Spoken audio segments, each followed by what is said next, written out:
ao nosso culto do Evangelho. Para quem estiver com o Evangelho segundo o Espiritismo à mão, pegue, por favor, capítulo 7, item 6 de O Evangelho segundo o Espiritismo. Evangelho segundo o Espiritismo, capítulo 7, item 6. Vou aguardar um instantezinho para que vocês possam pegar. A minha viagem para o Rio, muitas pessoas perguntando, foi tudo bem. Eu até mesmo consegui ver meu pai muito rapidamente, mas eu dei um tempinho. Mas foi uma viagem de muito trabalho, mas eu consegui ver meu pai. Capítulo 7, então, item 6. Então, eu vou ler, queridos, a partir do segundo parágrafo, ok? O mesmo pensamento fundamental se encontra nesta outra máxima.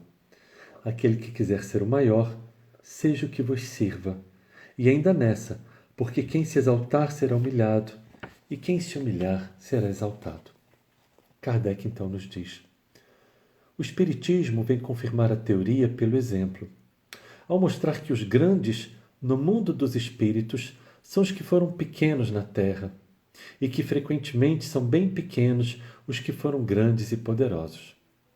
É que os primeiros levaram consigo ao morrer aquilo que unicamente constitui a verdadeira grandeza no céu e que nunca se perde, as virtudes, enquanto os outros tiveram de deixar aquilo que os fazia grandes na terra e que não se pode levar: a fortuna, os títulos, a glória, a linhagem. Não tendo nada mais, chegam ao outro mundo desprovidos de tudo. Como náufragos que tudo perderam, até as roupas. Conservam apenas orgulho, que torna ainda mais humilhante a sua nova posição, porque vêm acima deles e resplandecentes de glória aqueles que espezinharam na terra. O Espiritismo nos mostra outra aplicação deste princípio nas encarnações sucessivas, onde aqueles que mais se elevaram em uma existência são abaixados até o último lugar na existência seguinte, se deixaram dominar pelo orgulho e pela ambição. Não procureis, pois, o primeiro lugar na terra, nem querais sobrepor-vos aos outros, se não quiserdes ser obrigado a descer. Procurai, pelo contrário, o mais humilde e o mais modesto, porque Deus saberá vos dar o mais elevado no céu, se o merecerdes. Mais uma vez, então, queridos, não somente trazemos aqui falas de Jesus, como igualmente Kardec nos trazendo a sua genialidade. Então ele vai, primeiramente, nos lembrar, se eu não me engano, Evangelho segundo Mateus, capítulo 20, versículo 28, porque eu não vim para servir, mas para ser eu não vim para ser servido, mas para servir e dar a minha vida em exemplo de muitos. Deixe somente confirmar, eu não lembro se é isso mesmo. É isso mesmo. É isso mesmo. E qualquer que entre vós, Evangelho segundo Mateus, capítulo 20, versículos 27 e 28. E qualquer que entre vós quiser ser o primeiro, seja o vosso servo. Bem como o Filho do Homem não veio para ser servido, mas para servir. Então nós vamos ver aqui Jesus dizendo que ele não veio para ser servido, mas para servir. E a outra passagem se refere ao Evangelho segundo Lucas, capítulo 14, versículo 11, e capítulo 18, versículo 14, porque aquele que se humilhar será exaltado, e aquele que se exaltar será humilhado. Nós vamos ver que muitas pessoas, queridos, elas têm a infelicidade de acreditar que beleza, riqueza, poder, mesmo conhecimento constitui algo. Isso não constitui. Na verdade, quando Jesus ele esteve entre nós, os 3 anos em que ele esteve entre nós pregando nas suas pregações, do ano 30 ao ano 33 da nossa era, para quem não sabe, Jesus ele pregou dos 35 aos 38 anos de idade. Tem inclusive um vídeo, para quem tiver essa dúvida, digite no YouTube: Jack Darsa, Jesus desencarnou aos 38 anos. Eu explico esta colocação. Foi um equívoco matemático e teológico, e eu explico nesse vídeo. Então Jesus pregou dos 35 aos 38 anos, do ano 30 ao ano 33, porque houve uma falha na colocação do ano 1 da nossa era. Houve um erro de 5 anos. Mas isso é uma outra história, veja o vídeo caso você queira. Mas durante esse tempo que ele esteve entre nós, ele sempre dizia umas coisas bem interessantes. Ele vai fazer a pregação sobre o reino de Deus, o reino dos céus. Meu óculos está sujo. E vamos ver que em algumas passagens as pessoas vão perguntar para ele como que elas podem adentrar esse reino. São 3 contextos teológicos do reino de Deus, o reino dos céus. Não vamos adentrar aqui porque não temos tempo e nem é o momento. Mas vamos ver que ele sempre vai dizer que precisamos servir. Isso é muito importante. Ele vai sempre dizer, sirva. E tanto que ele fala, eu não vim para ser servido, mas para servir e dar minha vida em exemplo de muitos. Então nós vamos ver que a vida inteira do Cristo entre nós foi exatamente fazendo o quê? Fazendo a caridade.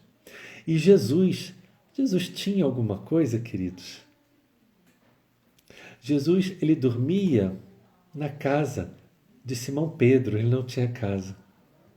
Jesus, ele não tinha profissão, a despeito de pessoas dizerem, não vamos adentrar também esse campo, que Jesus foi carpinteiro, ele foi um tecton. Tecton em grego quer dizer operário, que pode igualmente ser carpinteiro, sim. E nós sabemos pela literatura de Humberto de Campos que sim, ele trabalhou durante algum tempo na carpintaria de José, mas isso não quer dizer que ele trabalhou dos 13 aos 35 anos na carpintaria de José. Portanto, Jesus, pelo que nós sabemos, teologicamente falando e espiritamente falando, digamos assim, ele não tinha profissão. A vida dele era ir de em aldeia, pregando o Evangelium, que quer dizer a boa nova. Qual era a boa nova? Transformem-se porque o reino de Deus é chegado. Nós vamos ver que Jesus, ele não pregava para os poderosos, para os ricos, para os orgulhosos, para os vaidosos. Jesus vai direto às almas simples do lago de Genezaré, as almas mais sofredoras, que portanto estariam mais abertas para receber aqueles ensinamentos. Ainda hoje, agora há pouco, eu estava falando para uma pessoa muito querida ao meu coração, que estava dizendo, a gente só consegue ajudar quem quer ser ajudado. E Jesus sabia exatamente para quem ele deveria se dirigir. Nós vamos ver que os sacerdotes do templo, os fariseus, os saduceus, escribas, eles eram totalmente contrários aos ensinos de Jesus. Não vamos ver Jesus fazendo pregações sobre o reino de Deus para essas pessoas. Ele cuidava dos pequenos, ele cuidava dos invisíveis da sociedade. Ele curava os sofredores. É isso que Jesus fazia. Então ele vai passar 3 anos realizando essas curas e falando sobre esse reino que está chegando. E aqui então Kardec ele faz uma colocação muito interessante. Ele fala que nós só levamos dessa vida, queridos, a vida que nós levamos. A grande amostra disso são todos os tesouros que nós vemos, vez ou outra, que aparecem sendo descobertos deste ou daquele faraó. E apareceu uma abelha aqui em cima agora, por incrível que possa parecer, uma abelha essa hora da noite, na lâmpada. Então, se vocês estão ouvindo um zumbido, não é espiritualidade, é somente uma abelha, ok? Então, nós vamos ver que os egípcios, por exemplo, muitas vezes eles se enterravam com seus tesouros somente para parar nos museus. Vemos pessoas angariando grandes fortunas para, após o seu desencarne, muitas vezes gerar grandes discussões familiares. Então, sempre, queridos, vamos entender que o que nós levamos daqui são as nossas atitudes. Você que está me ouvindo agora, como é que é a sua vida? Como é que você se comporta na sua existência? Como é que você se conduz? Muitas vezes nós precisamos entender que nós agimos como pudéssemos sair impunes desta ou daquela questão. Queridos, nós jamais saímos impunes de algum mal que porventura a gente tenha feito. Podemos sair impunes da lei humana, mas jamais da lei de Deus.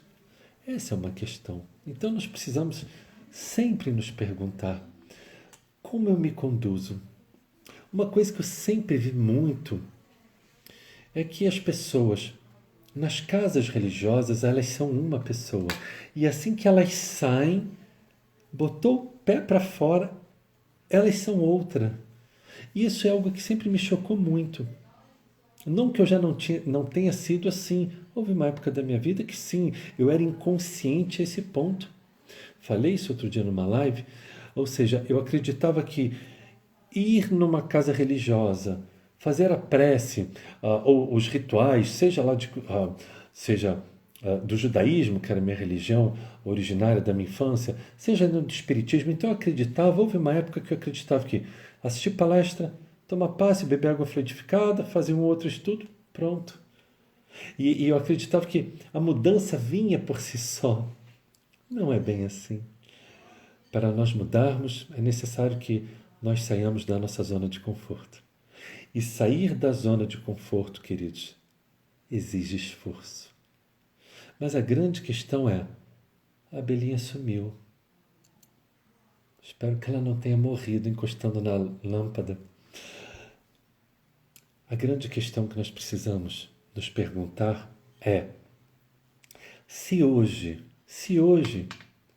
você fosse chamado para a pátria espiritual, como assim, Jack? Eu seria levado em desdobramento, a minha alma seria levada em desdobramento enquanto eu durmo? Não. Se você hoje desencarnasse, se você hoje,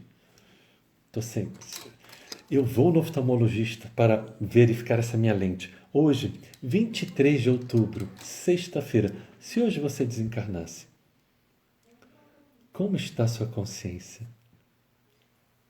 Para onde você acha que você iria hoje, se você desencarnasse? Uma outra questão muito curiosa que eu vejo igualmente é que as pessoas elas pensam que elas vão viver para sempre e que elas sempre terão amanhã para corrigir, para consertar, para se melhorar. Curiosamente, não é isso que o Cristo nos dizia. Se eu não me engano, na live de ontem eu falei sobre isso. Evangelho segundo Mateus, capítulo 5, versículo 25. Reconcilia-te... Não, foi na live de quarta. Reconcilia-te depressa com teu adversário enquanto estás a caminho com ele. Eu acho que a gente precisa estar mais consciente de nós mesmos. Como sempre eu digo, não é perfeição que o Cristo espera da gente, mas sim, Ele espera um esforço sincero. Querido, não precisa ser um esforço desse tamanho. Se for um esforçozinho desse tamanho, já está bacana. A grande pergunta é, o quanto que nós temos nos esforçado verdadeiramente para nós nos tornarmos pessoas melhores? Hoje, se eu hoje desencarnar, para onde será que eu irei? Será que eu vou despertar com uma confusão mental em meio à escuridão? E aí, pelo meu conhecimento, pela minha vivência, me dar conta que eu estou no umbral? Ou será que eu vou despertar em um leito de um posto de socorro, de um hospital da espiritualidade, em paz, tranquilo? E quem sabe eu ouço ao longe uma música que me acalme, eu vejo que é um lugar muito lindo, e quem sabe eu, ao despertar, não tenha um semblante sereno, amoroso, sorridente, me aguardando para me recepcionar. Precisamos entender, queridos, que para onde eu vou, quando eu desencarnar, depende somente de mim. E, de novo, não depende do conhecimento que eu tenha, não depende de dinheiro, de beleza, de poder, não depende de quantas lives eu fiz, querido, não depende de quantos capítulos e versículos eu sei de cor. Não. O que vai determinar para onde eu vou ao desencarnar é a minha conduta. E como nós vemos pessoas arrependidas. E Jesus ele vai nos chamar para essa transformação. Transforme-se. Ou seja, modifique-se, torne-se uma pessoa melhor. A vida, queridos, ela deve ser vivida com leveza. Vejam que quando você tem essa paz do Cristo dentro de você, conforme ele nos deixou em o Evangelho segundo João, capítulo 14, versículo 27, a minha paz vos deixo, a minha paz vos dou, não vou-la dou como o mundo a dá. Ah, está aqui a abelha. Enfim, não vou-la dou como o mundo a dá. Então, essa paz é patrimônio da nossa alma. Então, conforme nós vamos nos esforçando para termos uma conduta mais correta e entendemos que nem sempre nós vamos fazer aquilo que nós queremos, porque não nos convém. Primeira carta de Paulo aos Coríntios, capítulo 6, versículo 12, capítulo 6, versículo 12, capítulo 10, versículo 23. Tudo posso, mas nem tudo me convém. Cada vez que eu tenho vontade de fazer uma coisa e eu não faço porque eu vejo que não é bom, nesse momento eu subi um degrau em direção à conquista da minha paz. Por quê? Porque eu não me deixei levar pelo que eu quero, porque a minha consciência então se faz mais presente. Vigiai e orai, para não cairdes em tentação. Jesus já nos deixou lá em Evangelho segundo Mateus, capítulo 26, versículo 39 ou 41. 39 ou 41. 41. Evangelho segundo Mateus, capítulo 26, versículo 41. Então nós vamos ver que eu tenho que estar mais vigilante, mais consciente. E quando eu adentro esse processo, eu começo a ter mais força para vencer a mim mesmo. Então, às vezes, a pessoa ela possa ser uma pessoa orgulhosa, mas ela se dá conta. Então, ela começa a lutar contra essa má inclinação, contra essa má tendência. E ela começa, então, a buscar estar vigilante nessa questão e se melhorar. Agora, imagine. Nós vivemos aqui um período de vida, lembrando que eu falei há pouco que Jesus desencarnou aos 38 anos, e talvez alguém possa pensar, 33, 38, nossa, mas ainda assim ele era muito novinho, alguém pode pensar isso? Mas vamos nos lembrar que no tempo de Jesus, a expectativa média de vida de uma pessoa era de 40 anos de idade, ok? Então Jesus já estava na expectativa média de sua existência.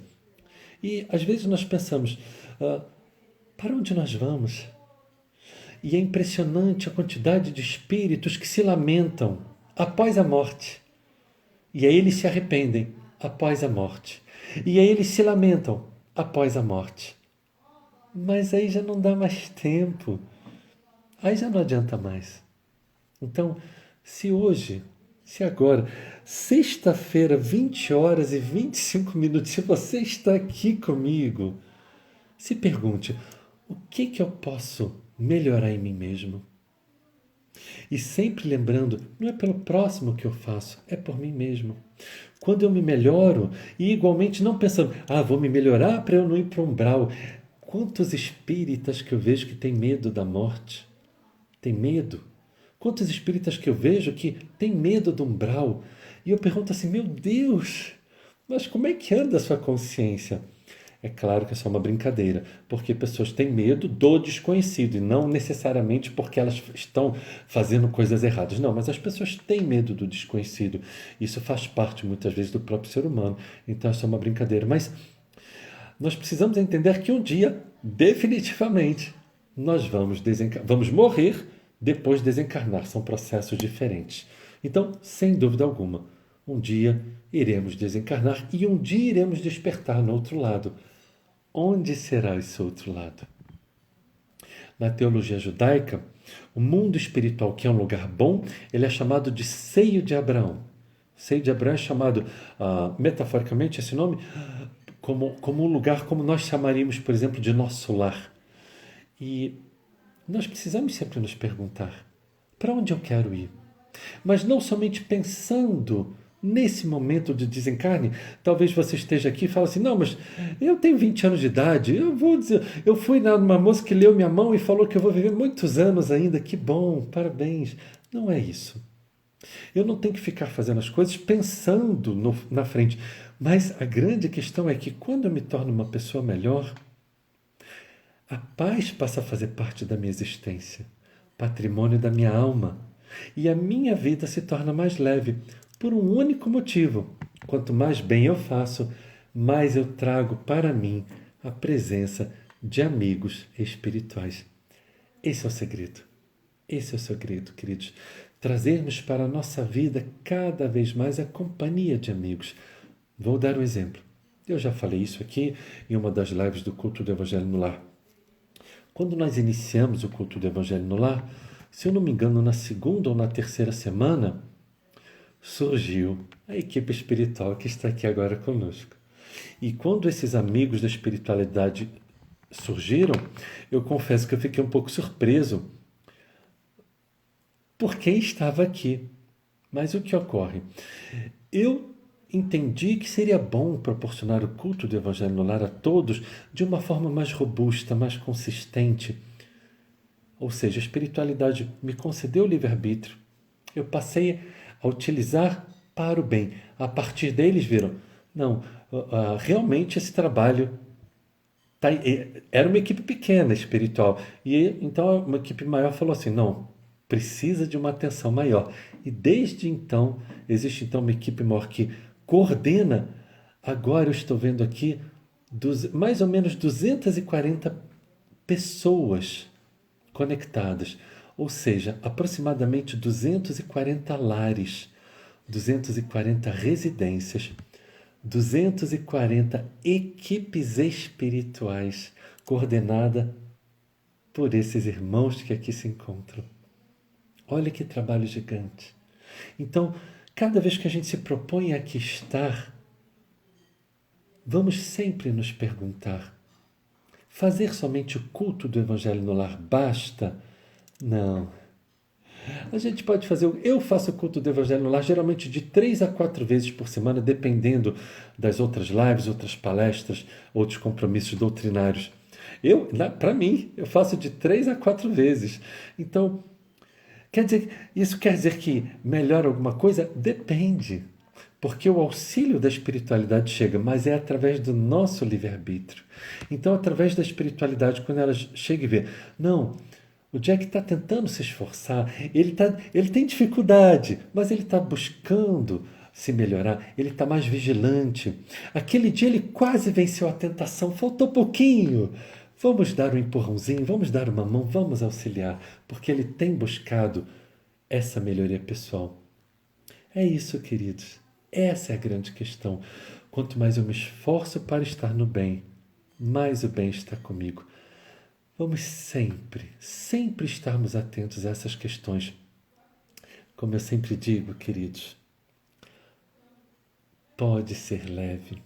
Eu iria além. Não é que pode, é para ser leve. Às vezes nós trazemos lutas e dores para a nossa existência que não estavam no nosso planejamento reencarnatório, mas nós mesmos trazemos pelo nosso desvio de conduta. Às vezes vamos ver pessoas que desencarnam antes da hora por desvio de conduta. Às vezes vemos pessoas que vivem mais por uma conduta mais acertada. A espiritualidade, ela vai vendo o que é melhor. Às vezes as pessoas elas desencarnam antes por desgastes excessivos, por vícios de toda ordem, e então é como a bateria de celular. Usou demais, a bateria acaba antes. No caso da espiritualidade, esse desgaste maior vem através dos vícios de toda ordem. Então, vamos sempre nos perguntar o quanto que nós temos nos esforçado para sermos melhores e para servir, atingir o próximo e atingir o próximo de uma maneira boa e angariarmos para nós um lugar melhor na pátria espiritual. Eu vejo que muitas pessoas dizem que umbral é isso, umbral é aquilo. Existem vários níveis de umbral e temos questões mais tranquilas no umbral e questões mais pesadas. Então, no umbral, ele existem diversos postos de socorro, muitos postos de socorro, mas ainda assim, vamos ver pelo próprio livro Nosso Lar, no primeiro capítulo, André Luiz passa 9 anos no umbral e ele reclama de não ter sido resgatado antes. E a equipe espiritual lhe diz: sempre estivemos contigo, mas você nunca conseguiu estar num padrão vibratório suficiente para que nós pudéssemos te alcançar. Vamos sempre, então, nos perguntar: eu tenho feito tudo o que eu posso para me tornar uma pessoa melhor? Como eu trato meu semelhante? Eu tenho servido? Eu quero ser servido? Eu me acho melhor do que os outros? Estejamos atentos, queridos. Temos 32 minutos de live. Vou dar então 2 minutinhos para que as pessoas peguem a sua água, peguem o seu fone de ouvido, para que nós possamos então adentrar a segunda parte da live. Eu igualmente vou pegar aqui. Eu estava fazendo uma outra questão e eu mesmo não cheguei a tempo de deixar tudo em ordem. Então somente olhem. Já viram? Aqui em casa está cheio desses bichinhos. Já viram isso? No Rio tinha um nome, mas eu não lembro o nomezinho dos bichinhos. E é interessante que esses bichinhos eles ficam de costas e eles não conseguem sair. E aí eu fico tentando salvar, eu viro eles de frente, mas aí eles caem de novo de costas. Eu não sei o que acontece. Eu ainda vou buscar saber o que é. É bonitinho, né? Muito bonitinho. Eu não sei o nome desse besourinho, não. É só um... Caiu, ó. É só um besourinho. Gratidão a todos por estarem aqui, todos vocês, gratidão por estarem aqui comigo. Nessa sexta-feira, que seria o nosso estudo da Joana de Ângeles, tem que tomar cuidado para não amassar o besourinho. Vamos aguardar somente mais um pouco para que nós possamos então iniciar. Avise a família. Avise a família então, coloque seu fone de ouvido. Se você puder deitar, ainda melhor, ou se não, sente-se confortavelmente, lembrando que, lembrando outra coisa, eu igualmente postei outro dia na minha página do YouTube, Jack Darsa, e aí eu não lembro, eu creio que foi na playlist Cristianismo, uma palestra sobre Maria de Nazaré que eu fiz, não sei se ano passado, ano retrasado, é a penúltima palestra, se eu não me engano. Se não tiver na playlist Cristianismo, vai estar na playlist 2020. Então, busque lá, mas eu acho que está na playlist Cristianismo, porque é sobre Maria de Nazaré. Para quem quiser conhecer um pouco mais, vá lá. Ok, então, queridos. Respire fundo nesse momento, entendendo, sabendo, acreditando, e para os que tiverem a vidência, vendo a espiritualidade amiga junto a cada um de nós. Nesse momento, deite-se ou sente-se confortavelmente e tome consciência do seu corpo. Tome consciência da sua cabeça, do seu tronco. Tome consciência dos seus braços, das suas pernas e dos seus pés. Faça uma respiração profunda. A partir de agora, mantenha os olhos fechados, não abra mais e procure não mais mover o seu corpo. Comece a se sentir em paz, sereno.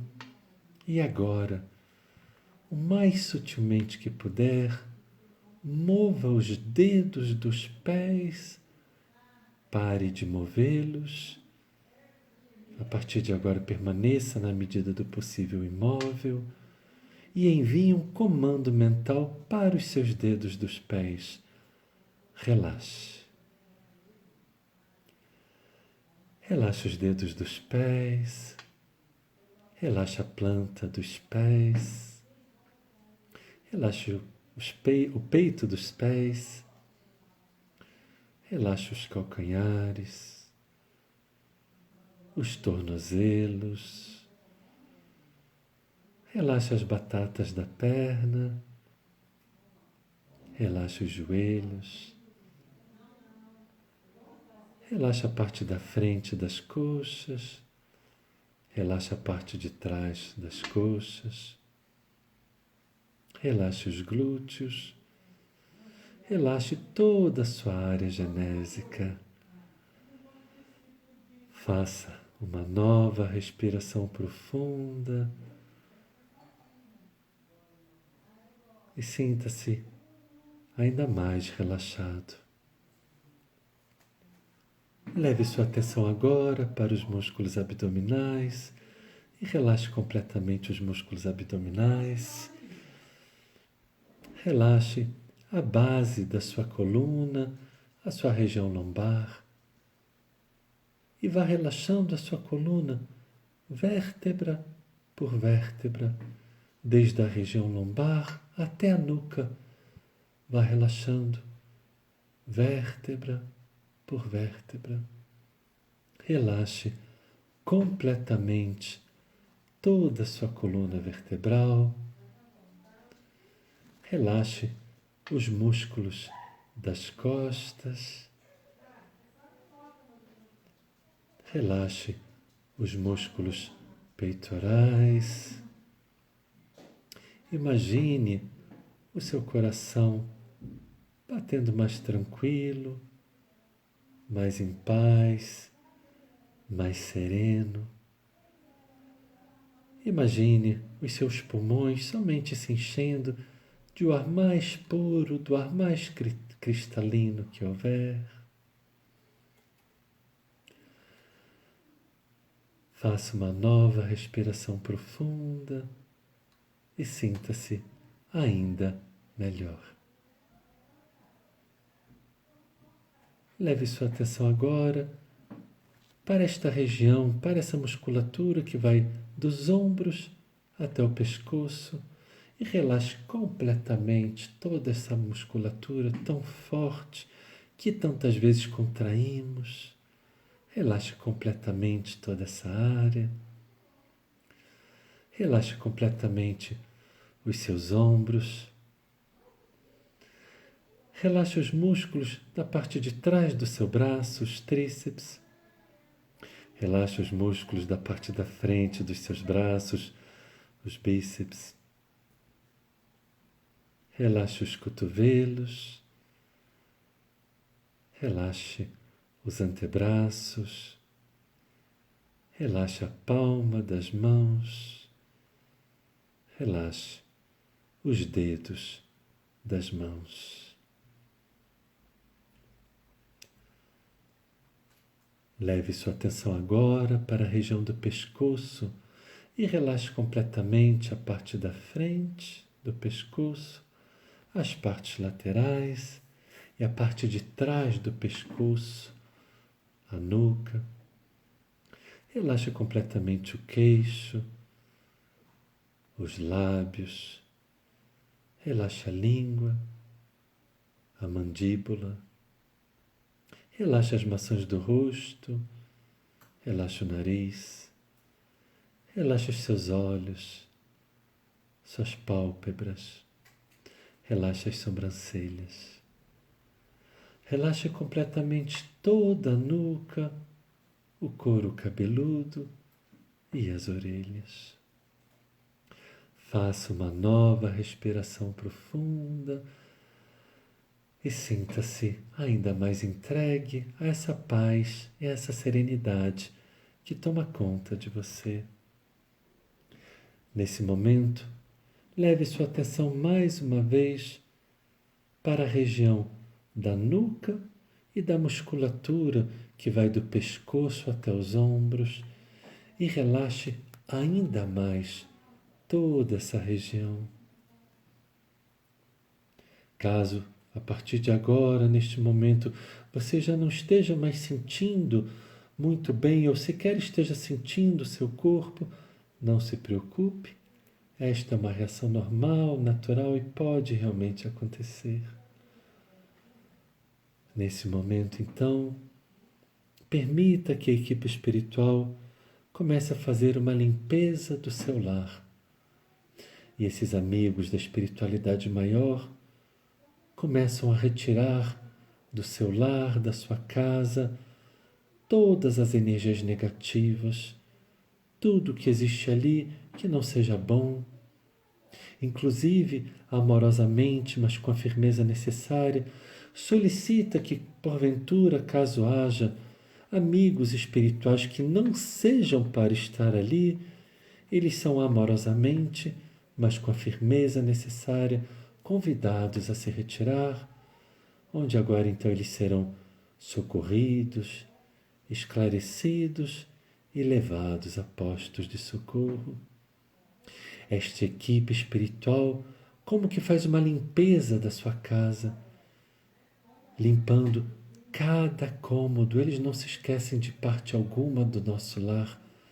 Eles vão limpando cômodo por cômodo, área por área, permitindo assim que ao menos hoje o nosso lar esteja mais tranquilo, mais em paz, sempre lembrando que depende igualmente da nossa conduta manter este padrão vibratório espiritual.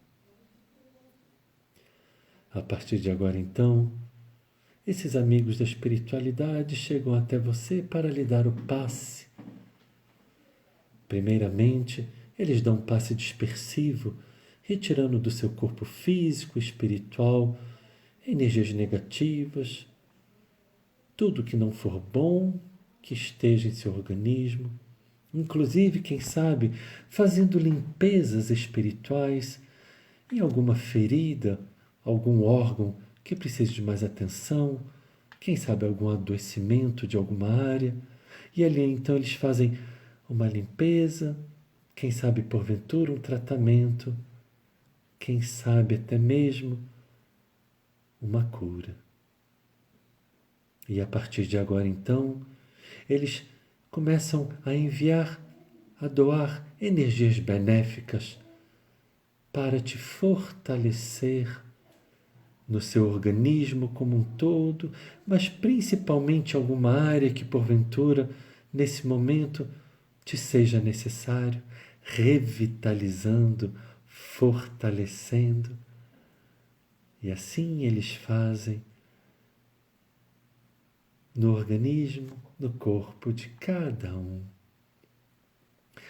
Nesse momento, caso você queira algum esclarecimento, alguma dúvida, algum conselho, faça mentalmente a pergunta ao seu anjo da guarda, e ainda que agora você não receba a resposta de uma maneira mais clara, caso você consiga se manter neste padrão vibratório espiritual até o momento de se deitar, sem dúvida alguma, hoje é o momento ideal para que seu anjo da guarda esteja com você, te esclarecendo, te consolando, te fortalecendo, te aconselhando. E ainda que você ao acordar não se lembre, saiba, a sua alma não se esquece. E então virá até você através de intuições, inspirações, insights de qual caminho tomar, de qual decisão. Permaneça agora, então, desta forma. Caso venha à sua mente a lembrança de alguém, querido ou não, peça à espiritualidade maior que igualmente o proteja e o abençoe. Nesse momento, então, mentalmente, querido, mentalmente, queridas, comece a repetir as afirmações que aqui serão ditas. Eu me amo. Eu me amo. Eu me aceito como eu sou. Eu me aceito como eu sou. Eu me esforço constantemente para ser melhor. Eu me esforço constantemente para ser melhor. A cada dia da minha vida, eu me torno uma pessoa melhor. A cada dia da minha vida, eu me torno uma pessoa melhor. Eu aceito o meu semelhante. Eu aceito o meu semelhante. Eu compreendo que o meu semelhante também está em aprendizado. Eu compreendo que o meu semelhante também está em aprendizado. Deus está sempre comigo. Deus, meu Pai, está sempre comigo. Deus ouve as minhas preces. Deus, meu Pai, ouve as minhas preces. Deus me ajuda a ser melhor. Deus, meu Pai, me ajuda a ser melhor. Eu me amo e amo também o meu semelhante. Eu me amo e amo também o meu semelhante. Eu mereço ser amado. Eu mereço ser amado. Eu sempre atraio para a minha vida as melhores coisas e as melhores pessoas. Eu sempre atraio para a minha vida as melhores coisas e as melhores pessoas. Permaneça nesse movimento, nesse sentido. Permaneça em paz. E nesse momento, então, queridos, vamos agradecer. Vamos agradecer pela presença espiritual superior que se faz presente nos nossos lares. Vamos agradecer por tudo que recebemos. Em tudo dai graças. Seja grato por tudo, agradeça por tudo. Nosso irmão Paulo já nos disse, em sua primeira epístola aos Tessalonicenses, capítulo 5, versículo 18.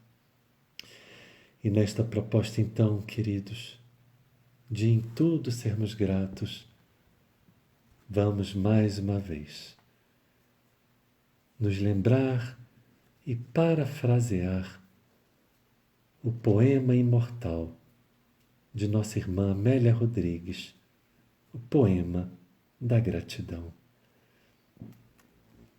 Senhor Jesus, muito obrigado. Muito obrigado pelo ar que nos dás, pelo pão que nos deste, pela roupa que nos veste. Muito obrigado pelas alegrias de que possuímos, por tudo aquilo de que nos nutrimos. Muito obrigado pela beleza da paisagem, pelas aves que voam no céu de anil. Obrigado por suas dádivas mil. Obrigado, Senhor, pelos olhos que temos, olhos que veem o céu, a terra e o mar, olhos que contemplam toda a beleza e se iluminam de amor ante o majestoso festival de cor da generosa natureza. E aos que perderam a visão, por eles ouso pedir ao teu nobre coração, pois eu sei que depois desta vida, além da morte, eles também enxergarão. Obrigado pelos ouvidos meus, que me foram dados por Deus. Obrigado, Senhor, porque o teu sublime nome posso escutar, e assim, quem sabe, aprender a amar. Ouvidos que ouvem a sinfonia da vida, no trabalho, na dor, na lida, no lamento do canto do vento no galho domeiro, nas lágrimas doridas do mundo inteiro, na voz longínqua do cancioneiro. E assim, pelos surdos quero te pedir, pois eu sei que depois desta dor, no teu reino de amor, eles voltarão a ouvir. Obrigado, Senhor, pela minha voz, e pela voz que ama, que canta, que declama, que proclama, pela voz que ensina, pela voz que ilumina. Obrigado, Senhor, pela minha voz que me leva a palestrar, e assim, quem sabe, a mim e ao próximo, conseguir esclarecer, consolar, fortalecer e transformar. Pela voz dos que falam de amor, muito obrigado, Senhor. Recordo-me sofrendo daqueles que perderam o dom de falar e sequer seu nome podem pronunciar. Eles vivem atormentados na fazia, eles não cantam de noite, não cantam de dia. Eu suplico por eles, porque eu sei que mais tarde, depois desta prova, na vida nova, eles voltarão a falar. Obrigado, Senhor, pelas minhas mãos que são alavancas de amor no teu processo de redenção. Obrigado pela mão que acolhe, pela mão que socorre, mãos que acenam a deuses, mãos que apertam mãos de caridade, de solidariedade. Obrigado, Senhor, pelas mãos de sinfonia, de poesia, de cirurgia, de psicografia. Obrigado, Senhor, pelos meus pés que me levam a marchar, ereto, firme, sem vacilar, pés da renúncia, que caminham humildes e nobres sem reclamar. E os feridos, os amputados, os deformados, eu rogo por eles e posso afirmar que no teu reino após a lida, nesta dolorosa vida, eles voltarão a bailar, e as suas mãos em transportes sublimes, outros braços afagar. Obrigado por fim, pelo meu lar. Um recanto de paz, uma escola de amor, uma mansão de glória, um pequeno quartinho, um palácio, uma tapera, uma casa do caminho, um bangalô, seja lá o que for, mas que nele exista a figura de amor. Amor de pai, de mãe, de mulher, de marido, de filho, de irmão, alguém que nos dê a mão, ao menos a companhia de um cão. Mas se eu ninguém tiver para me amar, nem um teto para me abrigar, nem uma cama para me deitar, nem assim reclamarei, muito pelo contrário, eu te direi: obrigado, Senhor, porque eu nasci. Obrigado porque eu creio em ti, pelo teu amor. Muito obrigado, Senhor. Sejamos gratos, queridos. Recebemos tantas bênçãos e nem sempre sabemos dar valor. Reconhecemos os desafios individuais,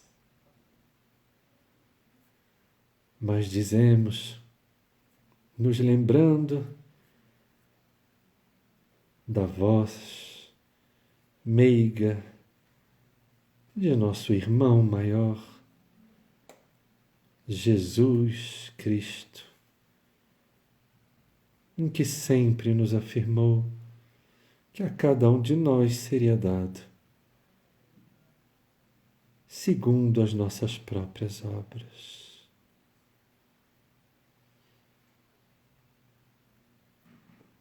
Estejam atentos, filhos.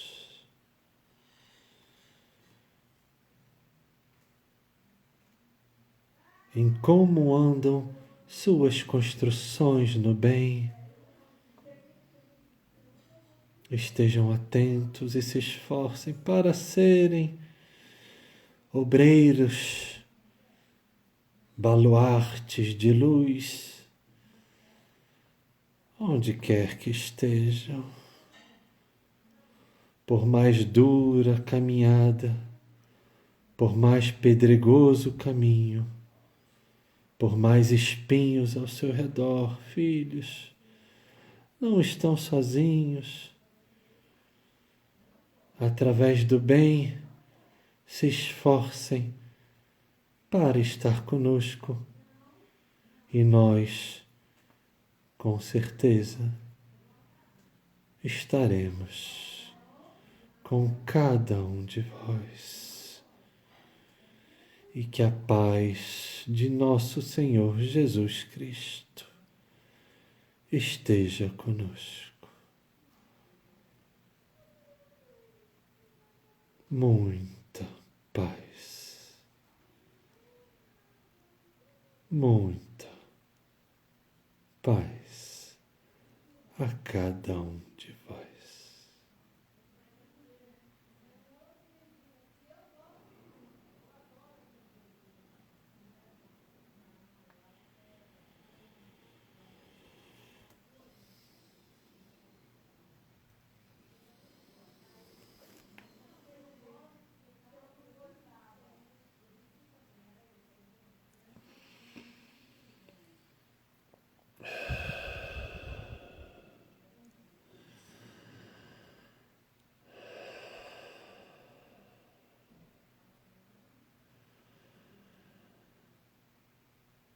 Nesse momento, então, queridos,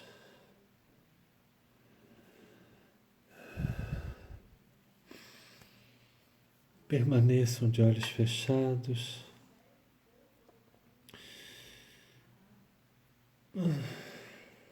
E sutilmente, o mais vagarosamente que puderem, movam os dedos dos pés, os dedos das mãos, e vão então despertando, queridos, cada parte do corpo de vocês. Aos que estiverem deitados, olhem para um lado, rola para o outro, espreguicem. Aos que estiverem sentados, igualmente espreguicem. E só depois, por último, abram os olhos e retornem.